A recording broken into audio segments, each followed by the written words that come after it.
Welcome to Flourish Conversations. I'm Kabir Kumar with Flourish. And today we're going to talk to the co-founders of Hummingbird Regtech, one of my favorite companies, Joe Robinson and Matt Van Buskirk. Welcome, Joe and Matt. Thanks for making time. Thank you. Thank you. Yeah, it's great to be here. So Hummingbird just closed a Series B led by Battery Ventures, Michael Brown. You guys have had a banner year in 2021. You're emerging as one of the success stories in the Regtech space with this sort of clear mission orientation on fighting financial crime. The seed round was in 2018, led by Satya at Homebrew. We led the A in 2020, just before the pandemic, craziness. And then the B round just over a year later. So Joe and Matt, I'm excited because we're going to talk about what it takes to build what is really a niche B2B business, doing really well, but a really niche B2B business.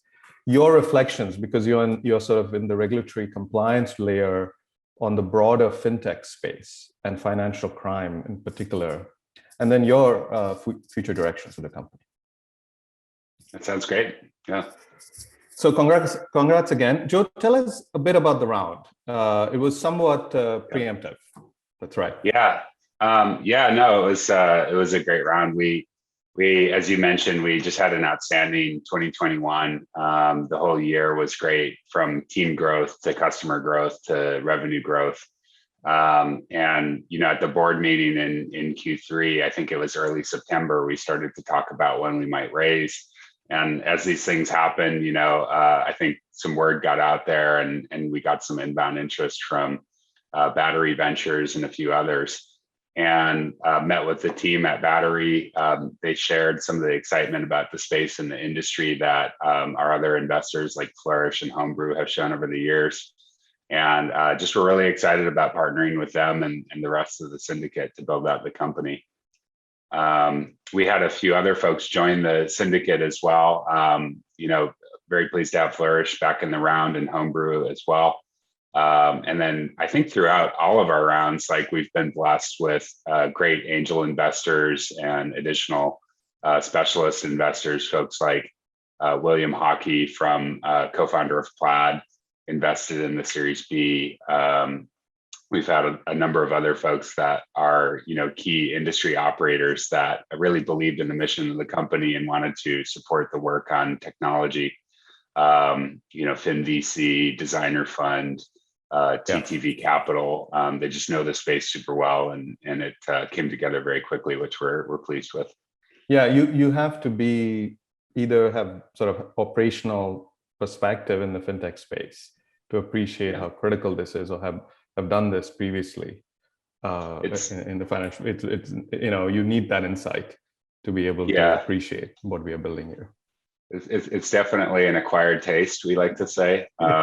It's a major operating expense for every financial institution in the world, but to really see it, you would have to have some insight about how financial industry works and how critical it is. I mean, Matt and I like to talk about the fact that what it means to be a financial institution is essentially to agree to be a compliant institution with regulations.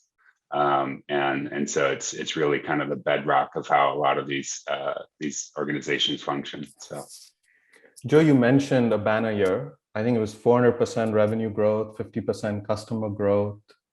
We surpassed ARR numbers, global growth. We were in Africa, for instance. We were already in Europe, but now we're in Africa. So, question for both of you. What do you think happened in the broader market last year that played out favorably for Hummingbird? And then what happened internally at Hummingbird that you were in a position to take advantage of this? Well, what a year for fintech in general, right? I mean, we've just seen an explosion of it, maybe partly driven by the pandemic, right? People moving to digital channels for finance as they were working from home and spending more time in the home. And as a result of that, there's just been tons of innovation, right? There are innovations across pretty much every sector of finance, and that drives a new need for regulatory compliance. So we've benefited, I think, from all of the innovative products and services that are coming out, from crypto companies, payments companies, cross-border transactions, lending, you name it. I mean, it's amazing to see all the innovation and products and services that these companies are coming up with. But the reality is, like, to operate those, they face significant compliance challenges and operational scaling needs. And so, I think Hummingbird, we'd been around for a few years before that and had started to build a name as a reliable service. And it just, as our customers and pipeline sort of materialized throughout the year, it continued to sort of build on itself and gain traction among our key segments. So, yeah, what's always been, Matt, you were going to say something, you want to jump in? I think we'll get into it a little bit later, but to Joe's point, it's an amazing year for fintech industry broadly. And one of the things we've really discovered over the course of the past year is as fintechs scale rapidly, they need to move pretty quickly into having much more modularity in their focus and how they put together their compliance stacks. And it's kind of been a core thesis of Hummingbird from the beginning, is that the future of compliance technology is modular. So I think that we had a lot of companies that were growing into that need at the point that the product was mature enough to meet it.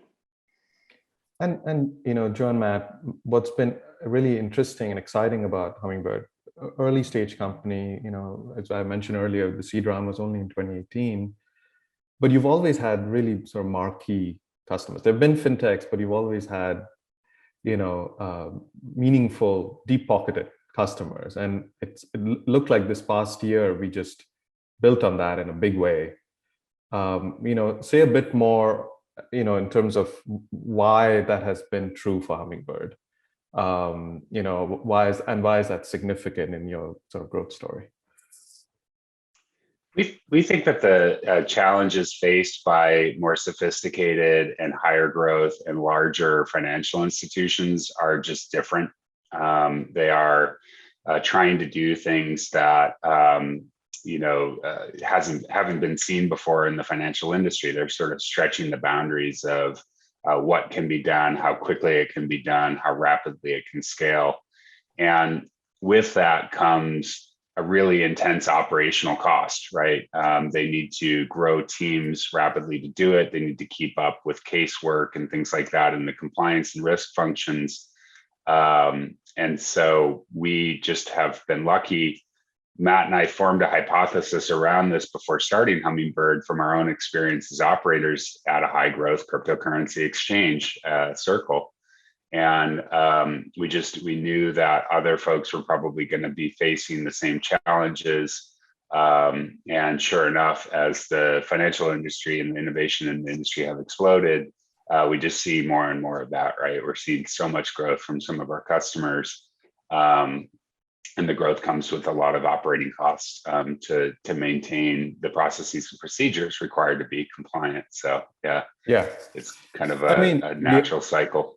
Yeah, we have Coinbase, we have Stripe, we have Etsy, we Coastal, and what's always been exciting, the thing that I always talk about is that we are effectively in every aspect of the financial innovation space. We are banking as a service banks. We are with fintechs.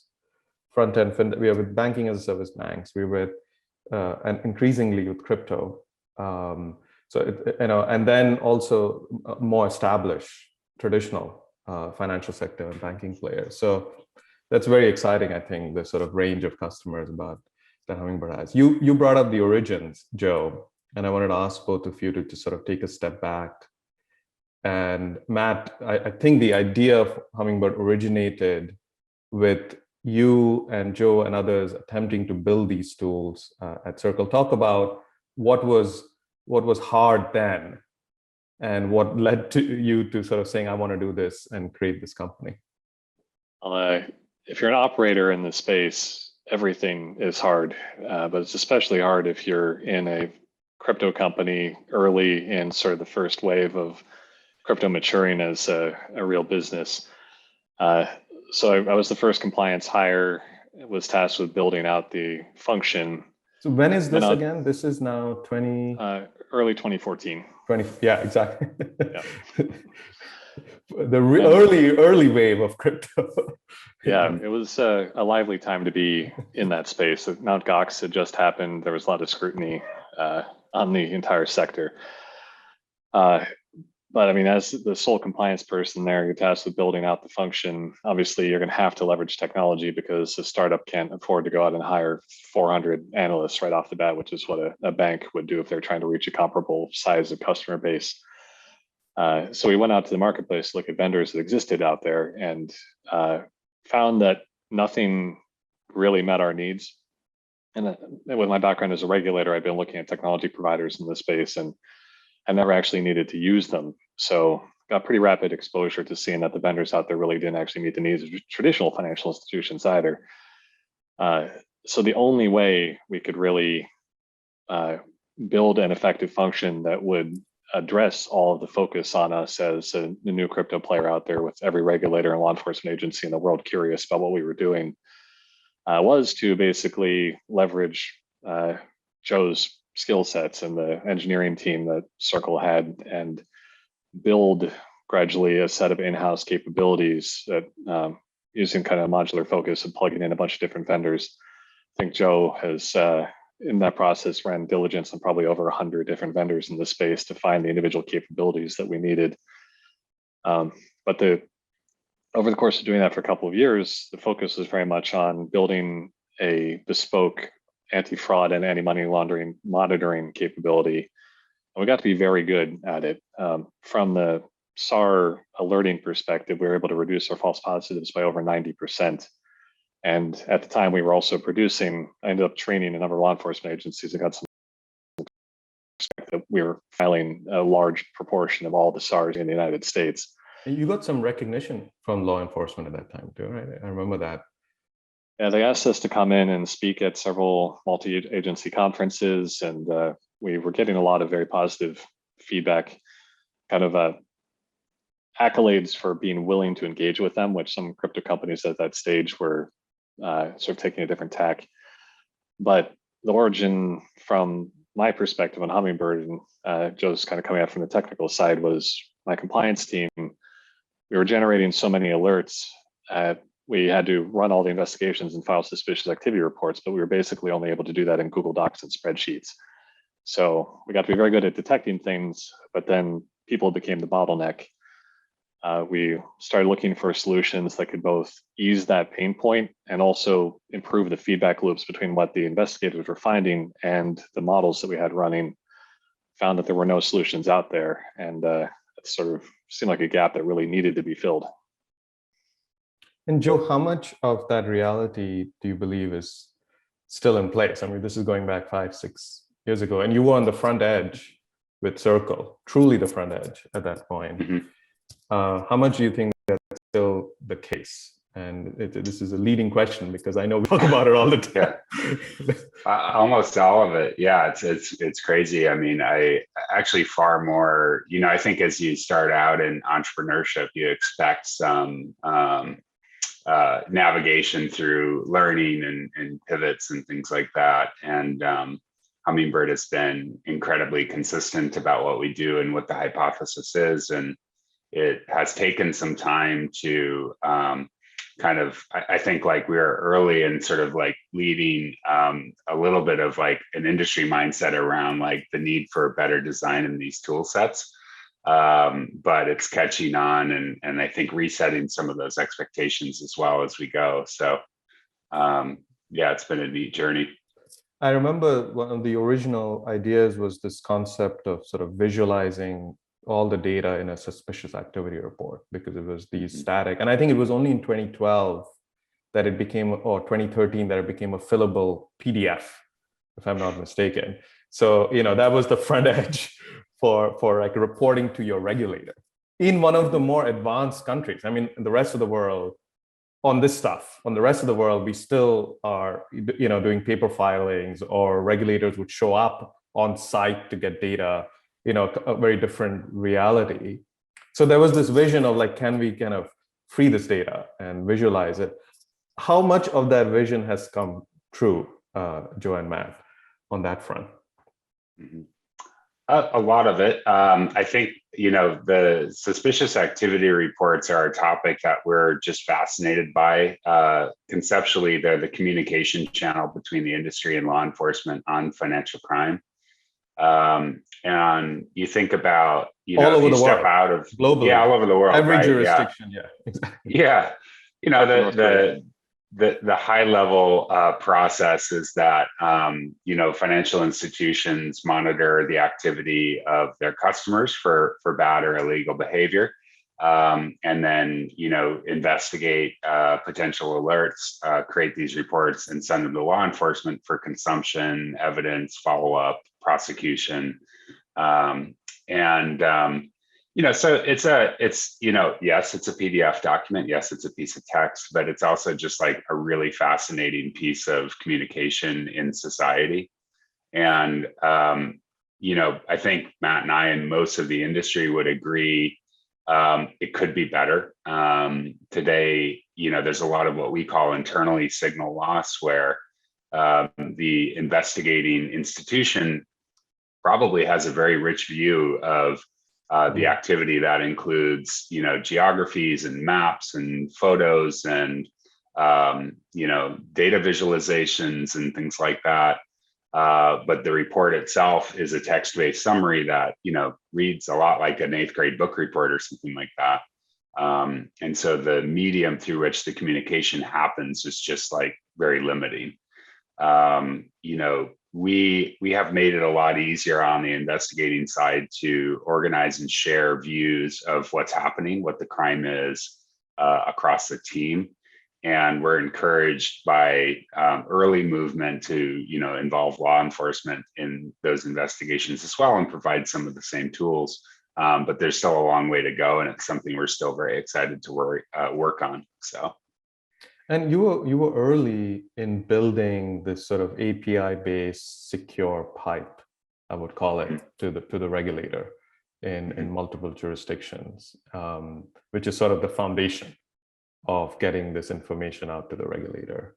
And that still remains a big aspect of what is exciting about Hummingbird in various jurisdictions. Is that right?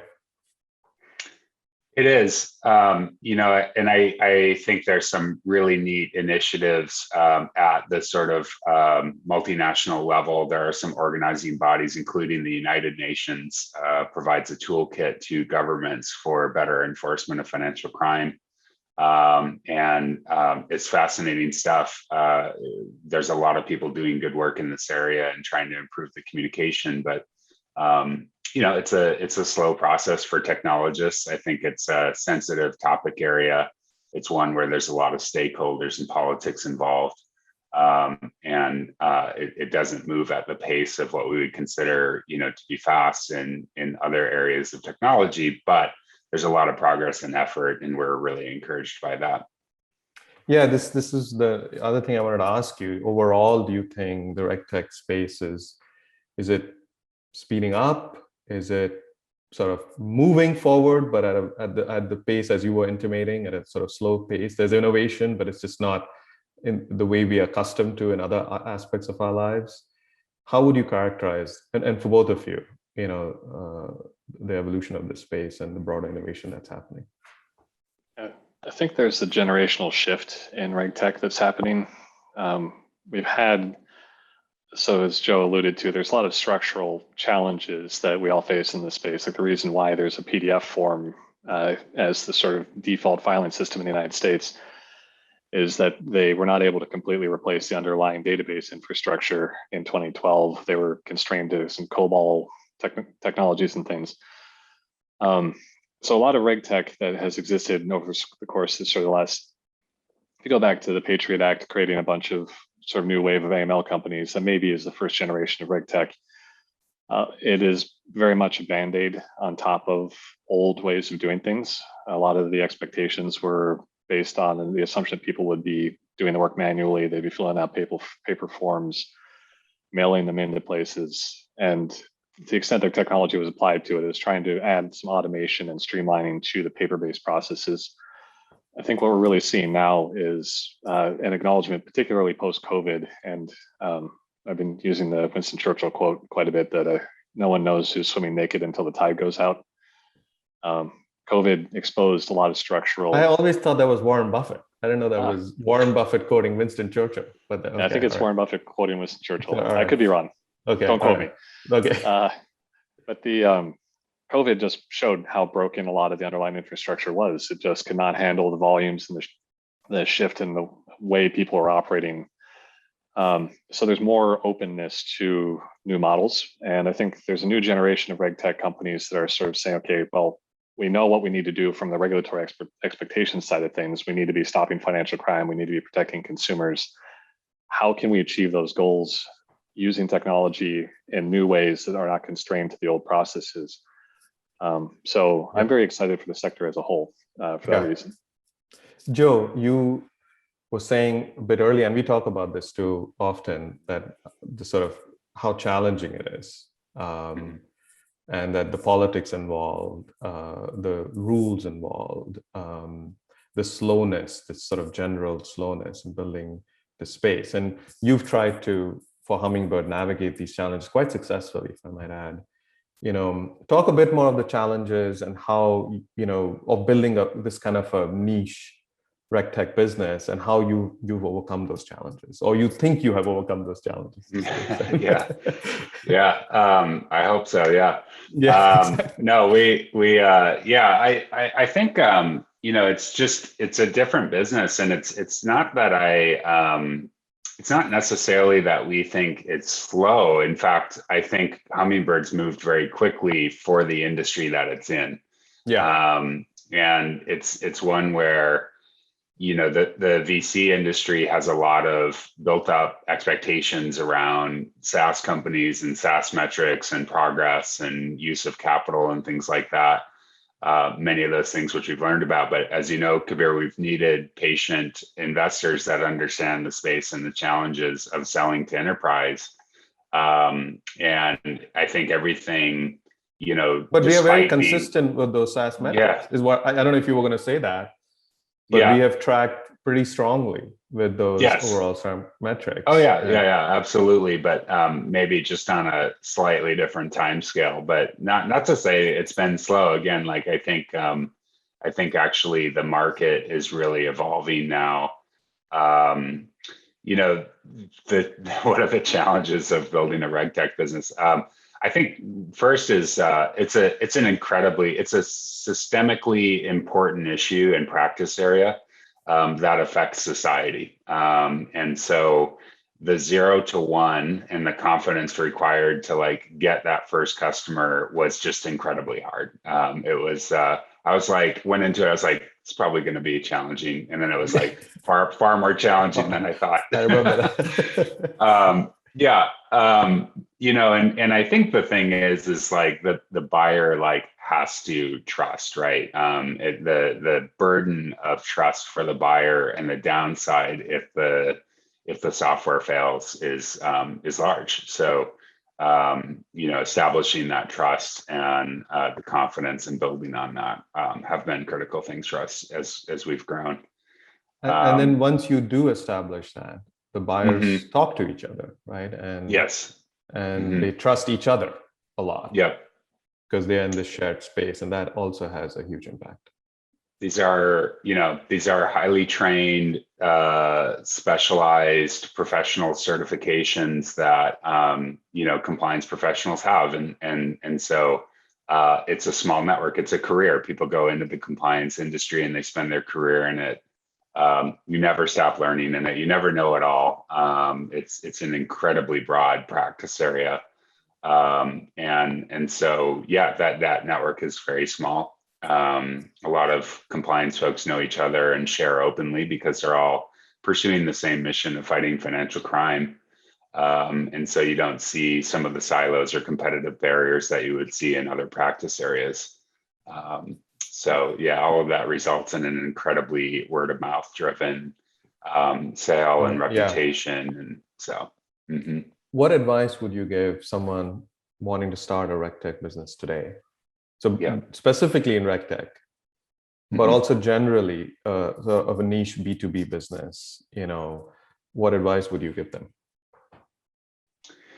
I would focus on a couple of things. One is, really at the foundation of Regtech is sensitive data. And so the security is paramount, right? That's right. And invest in that early. Kabir, you and I talked about SOC 2 certification across the companies. It was one of the first things we did. That's right. That's yeah, right. we used We barely had pipeline where we were getting the SOC 2 done because we had to. Yeah. I mean, essentially, you can't sell in the industry without it. So you might as well do it early, and it's something that's, I think, is easier done early. It's easier to just establish that from the beginning and then build on it than it is to retrofit it to an existing company and process. In fact, thanks to your, our work with you and your thinking on this, we offer that to all our startups now. We have basically the same company working with us, making it easier for others to secure their data, get through these kinds of certifications, because we believe it's pretty essential for these kinds of businesses. So that's one advice you would give, that the data piece is pretty significant. Yep. We believe a lot in Hummingbird too. There's two parts to the word Regtech, right? Regulatory and technology. Matt, as you introduced him, as a former regulator. Joanne is a former regulator, one of our other co-founders. And then we have three technologists, co-founders as well. And I don't think the company could exist without both specializations. We will often see pure play technology companies in Regtech that don't seem to live all that long. And so, I think the empathy and appreciation for the work and for the practice area really comes from a place of probably having lived it. And that's what Matt and Joanne really bring to the company. And so that's been another critical part for us. And you too, and the broader team, in the sense that in the years and trying to be on the front end of this innovation, we are now, you in particular and the team in particular have become sort of true. You already coming out of circle, but even deeper subject matter experts on this front. I mean, you have probably knowledge you don't want to have, but you you know more about this space than you've ever known in your life. Sorry, Matt, I interrupted you. I think the inverse of what Joe was saying is also incredibly true, where you see a lot of Regtech startups where they're people with compliance backgrounds who launch businesses, and they may be moderately successful, but they don't. I'm speaking personally, I'm a techie at heart, but I do not have remotely the level of skills of our product team. And if I were to launch a company without that caliber of product people involved, it might be an incremental improvement, but it would not be a truly transformative thing. So the real power, like if you're trying to launch a Regtech company today, you need to understand the space very deeply, but you also need to have people coming at it from a more tech native and design centric mindset. And those are sort of skills that don't traditionally exist in the compliance function. What priorities in the Regtech space do you think that you would advise them to focus on? Is there anything you think is sort of people are just not giving enough attention, or there are areas that probably get a lot of attention but still need more attention? So don't just launch an AI company and try to throw it out there. One of the core themes behind Hummingbird is that we believe machine learning is the future in a lot of these functions, but in the compliance world, the training data is just in ad hoc spreadsheets and SharePoint all over the place. And Joe's background in data science is that you cannot train machine learned models without really good data. So startups that are focusing on solving the data pipeline issues, I think, will build a foundational layer that can enable a lot more innovation. Joe, what's your view on that? Yeah, I mean, I'm really bullish on supporting machine learning efforts in this industry, because it's not permeated the industry like it has other facets of business. But it has to be done with a really surgically delicate hand and a lot of knowledge about how compliance works. So a pure play data scientist is probably going to really stumble in a lot of areas for compliance, that doesn't mean there's not an opportunity here. It just means the approach needs to be very tailored to the Regtech space and to the compliance space. So we're still very bullish about that at Hummingbird. We have been since the beginning, and it's something that's very much incorporated into our thinking and our product. Our product is in many ways step one of organizing the data and the labeling and the insights in order to actually create models on top of it. And that's something that's appealed to the larger institutions that we work with. They recognize that, and they recognize the issue. So, and related to that, it's one of the sort of unique elements of Hummingbird is putting the compliance professional and the compliance team at the center. You were talking about how people build their careers here. These are specialists. They're technically very deep. And we've even had this sort of mantra of superpowers for financial crime fighters, and that's what Hummingbird is. Talk about why that was, again, I think, an early insight that Hummingbird had, and what drove that insight? I think for me, I could talk about this all day. It's probably the most exciting element of the work for me at Hummingbird. Our mission is super simple: fight financial crime. And the way we do it is to provide tools and services to the professionals who are responsible for policing the safety of the financial industry. It's fascinating to me. Historically, this is a profession that is almost completely overlooked by modern design thinking. You peek behind that curtain and it just is like, 99 out of 100 designers that you speak with have never heard of it and aren't aware of some of the challenges.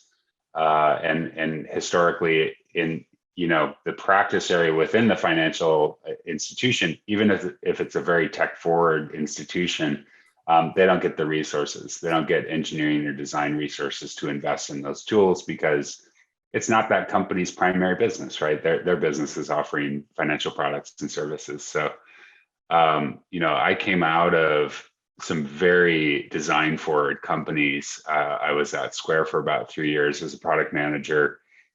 And after that, between the crypto exchange Circle and Hummingbird, I spent time at IDEO, so one of the top design agencies.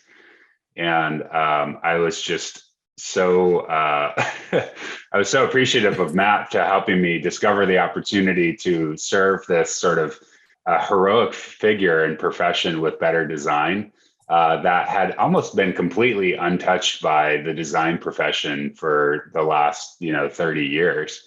And so we just at Hummingbird, we love that about our work. I think our entire team is really attached to the opportunity to serve a user that really needs it, and provide better designs and tools to do that work.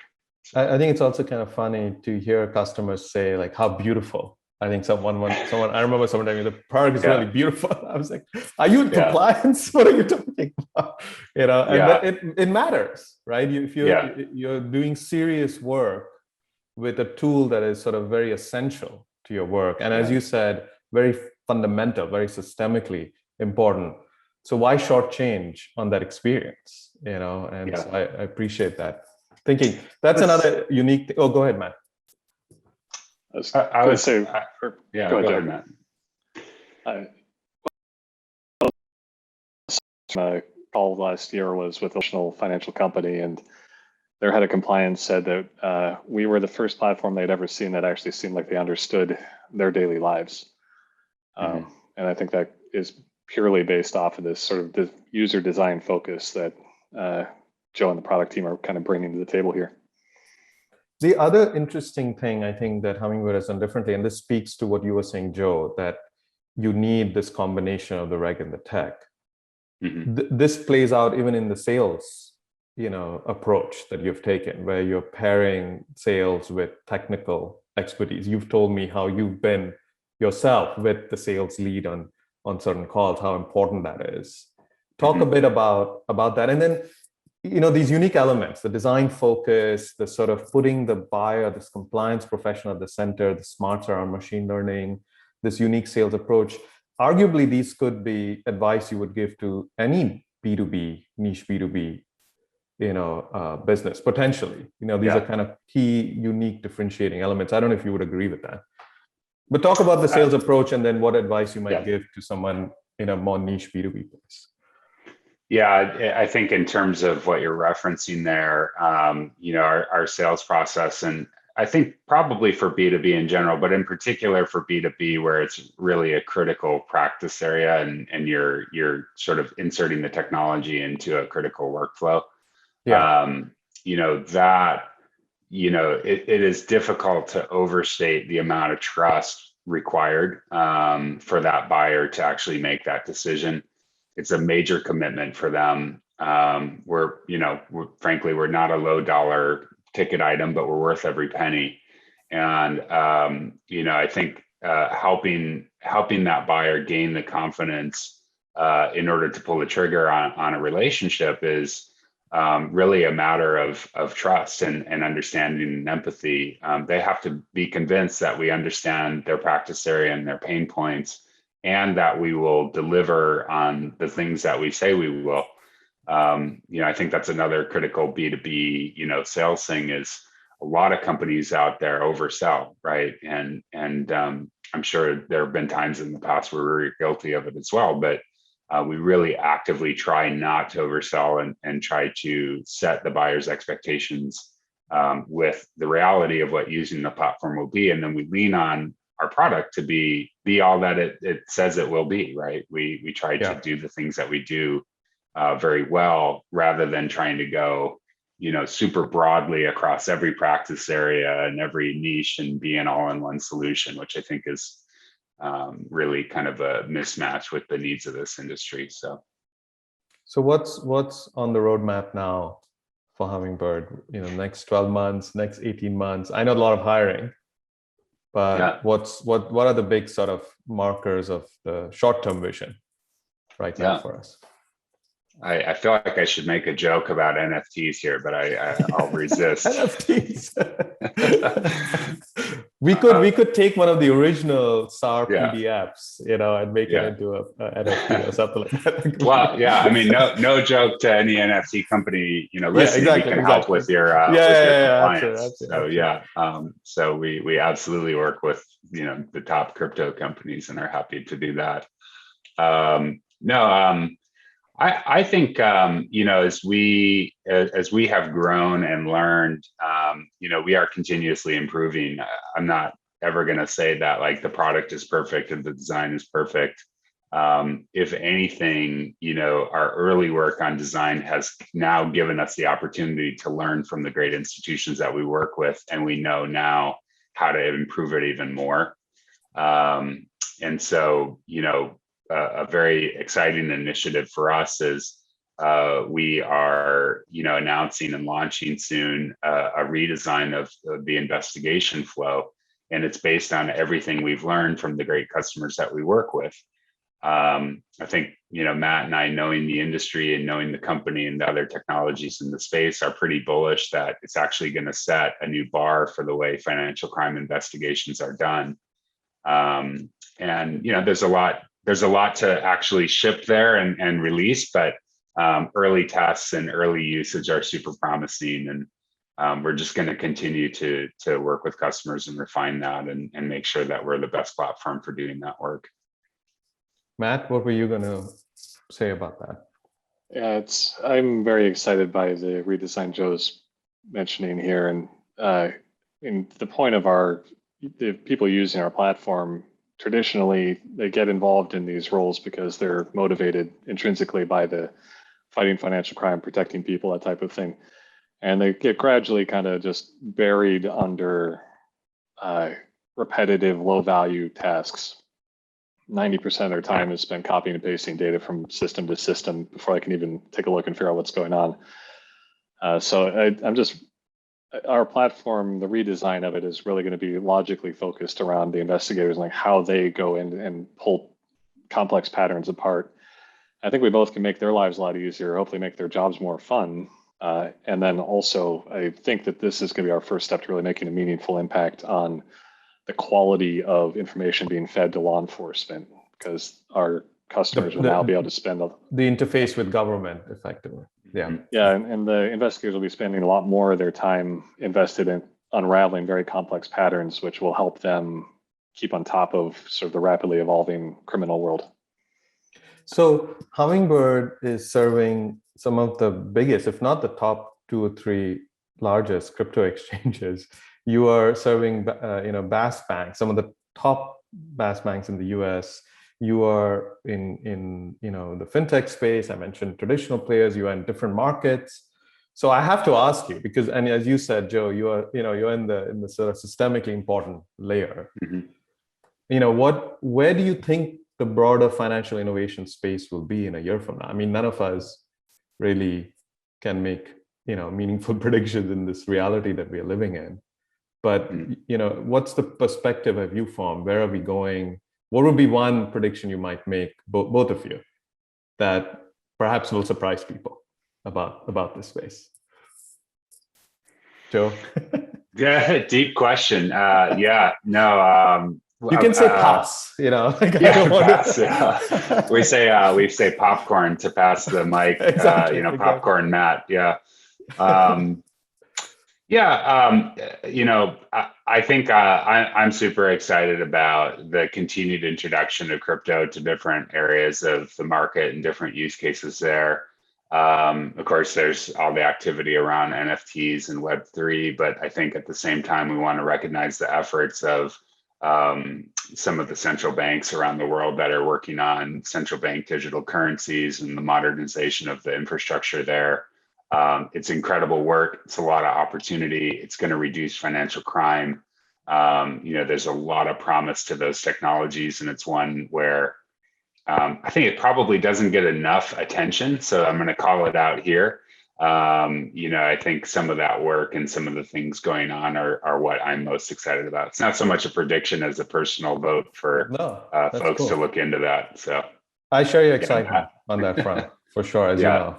Matt, what's your quick take? I think the DeFi and the speed of innovation going on there is very interesting. And from the regulatory perspective, it's the first innovation in crypto that we really can't shoehorn into existing regulatory models. And I think it's an opportunity for policymakers around the world to actually kind of rethink things from the ground up if they want to let the innovation happen. And I think if that happens, it could become the new model for how we regulate broadly. And it fits into everything Joe was just mentioning about CBDCs and these other things. So I think by 2030, we're going to have a completely different model to how we regulate things. It'll be much more technology based. And that's what gets me excited. Joe, we will have to hold him to that 2030, we'll see. How that setting a reminder. Yes, exactly. Yeah. Well, listen, congratulations again on the new round. I'm excited for Michael and the Battery team to be on the board, and hats off to both of you for the phenomenal hard work. And it's been great talking to you. Thank you for making time. Thank you. Thanks, Kabir. You were absolutely one of our earliest supporters. So thanks for all the support along the way, and to the rest of the Flourish team as well. Thanks, guys. Yeah. And thank you to all of you for joining us in this conversation. We look forward to hearing from you more about our work, our portfolio, our impact. Please write to us at events@flourishventures.com. Thank you.